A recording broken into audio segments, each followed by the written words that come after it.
Welcome back to the channel. My name is Cheryl. I use they, them pronouns. I am your queer mystic who's autistic. And today I am focusing on your relationship with should, supposed to, literalism, and pattern recognition. Okay. And like maybe hopefully give you a little bit of permission to let go of the weight that you attach to should. So I'm not going to go into all of the ways that pattern recognition shows up and how it's a characteristic or a trait that is very common to autistic people. Not every single autistic person has very high pattern recognition, but most of us have it in some degree. That's why we're even able to mask. So if you have been brought to my channel by the algorithm of the content that you consume, chances are you are a highly masking neurodivergent person. Whether or not you're diagnosed, self-diagnosed, whether or not you want the label, if you call yourself a highly sensitive person, if you call yourself autistic, if you call yourself an indigo child, whatever your label is, it doesn't matter. I'm here for your experience. And now I'm just going to perfectionism myself a little bit because in case someone received that it doesn't matter wrong. I don't mean that it doesn't matter at all. I mean, it doesn't disqualify you from being welcome in this space. It doesn't nullify your experience because you use different words and understanding than someone else. You are the authority of your own experience, and I'm not going to put a label on you that doesn't fit. That's what I mean by it doesn't matter.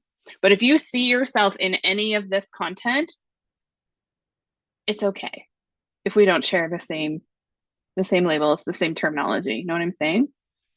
Okay, so I want to talk about should and supposed to and how they show up in our life because of pattern recognition, not because of shame and blame. The shame and the blame comes after. So you believe that you should be a certain kind of way and that you're supposed to do something a certain kind of way or not supposed to do something a certain kind of way because of the patterns that you have observed and internalized and conditioned yourself with. So growing up, you were in a home that modeled or didn't, maybe it was dysfunctional, but you learned a certain kind of way to keep organized, to keep a house, to do the dishes. You learned a certain kind of way to make a grilled cheese sandwich. So this is a perfect example. My wife and I are both autistic, and growing up, you made a grilled cheese sandwich with butter or margarine if you're vegan, whatever, or it's on sale.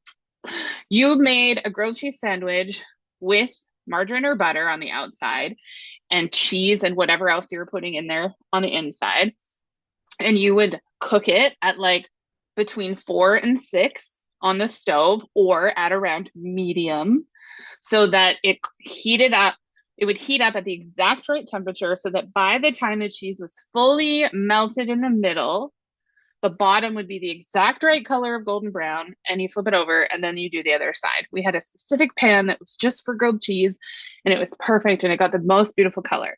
My wife thinks that, and you can tell by the way that I say it, that I think it's like inappropriate and horrible and awful, but it's not.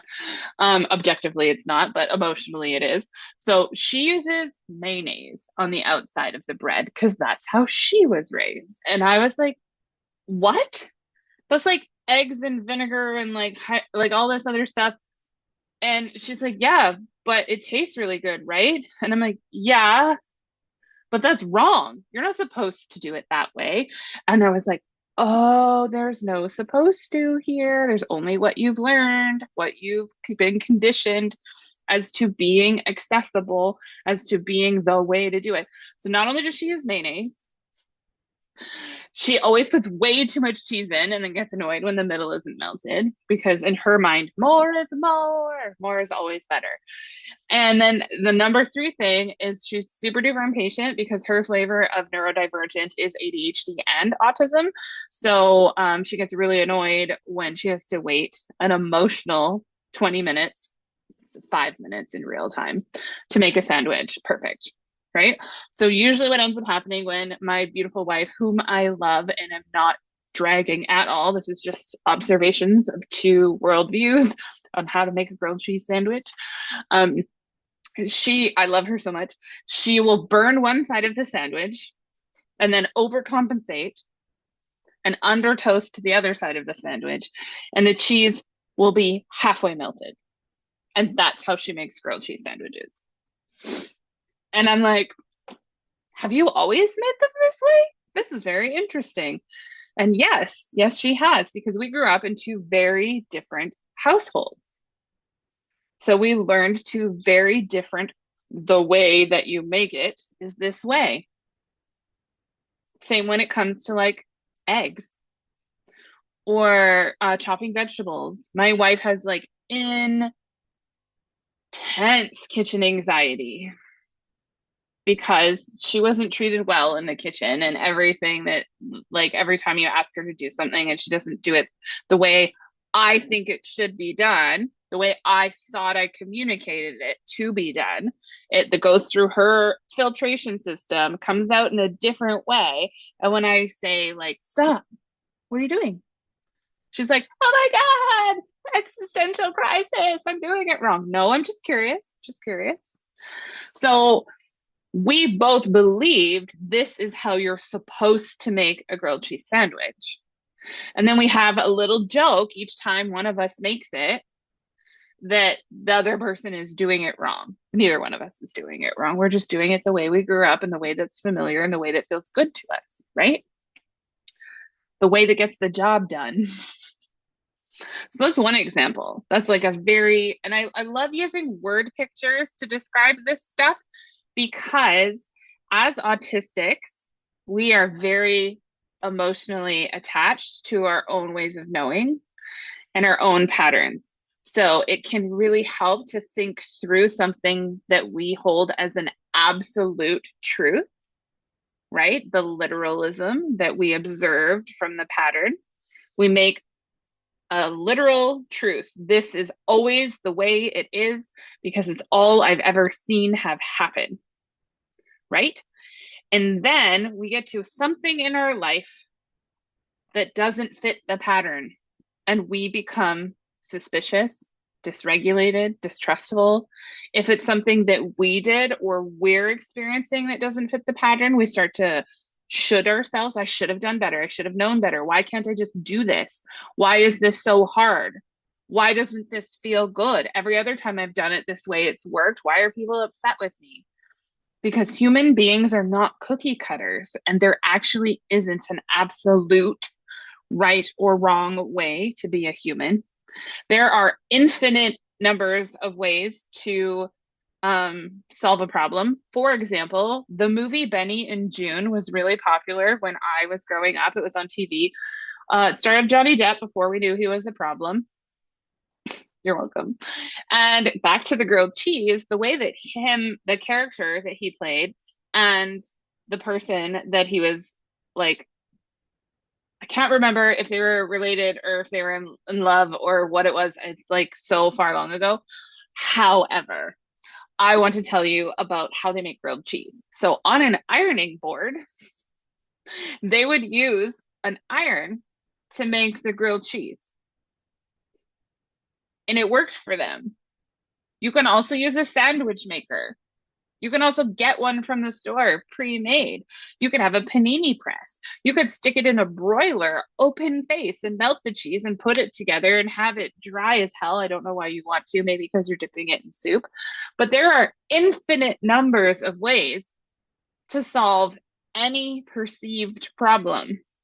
But the literalism, which has been taught to be black and white thinking, which I don't like the term of that because that's just me. But like the literalism, the polarized thinking, the correct and incorrect thing is something that our autistic brains uses to sort all of the information so we know how to mask, so we know how to stay safe, so we know how to be appropriate according to societal standards. So we have the correct context for which to respond. The problem comes, though, as life context hops faster than you can keep up with a lot of the time. So if you have a fundamental belief about the correct way to make a sandwich, and then someone makes you a sandwich and it's not correct, you might become dysregulated. It has nothing to do with the sandwich. It has everything to do with internalized beliefs that you were raised with, that there is a right way and a wrong way to do things. And you have a permission slip from me, if you need it, to feel what you feel and figure out why after you've ridden the emotional wave. Okay? So, itchy nose. I'm trying not to sneeze into the camera. It's like not the vibe. All right. So, I would love to hear from you. What are some ways that you have experienced this absolutism? What are some ways that you have said should to yourself or to someone else, or that you believe it's supposed to be this way? Because that's what I've only ever seen. And it's not because you don't think in the cognitive part of your brain that it's possible for there to be other solutions. It's because experientially, this has always worked for me. I don't know why I would ever do it another way. So when you see someone else doing it another way and it's working for them, that can cause dis-ease and discomfort, because we spent so much of our younger years and our adult life trying to be like everyone else. I made a joke a couple of videos ago, and I mean it here now. I spent 35 years cosplaying as a neurotypical. So whenever I see a neurotypical doing something differently than I learned how to do, it causes distress because maybe I wasn't masking good enough or something silly deep in my subconscious.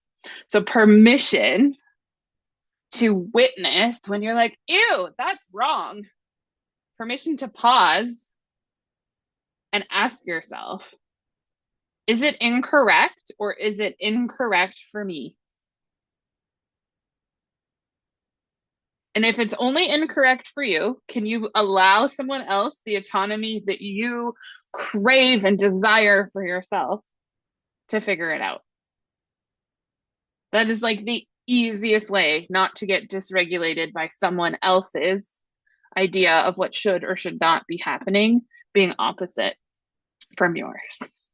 If you would like to explore any of the things that came up for you watching today's video, you can check out the links below. You can find me on Instagram. And also, I'm looking for the exact right 5 people each month to come in and do one-on-one voice note and text pocket coaching with me. And you can learn more about that down below. I hope you have a great day, and I'll see you in the next video. Bye for now.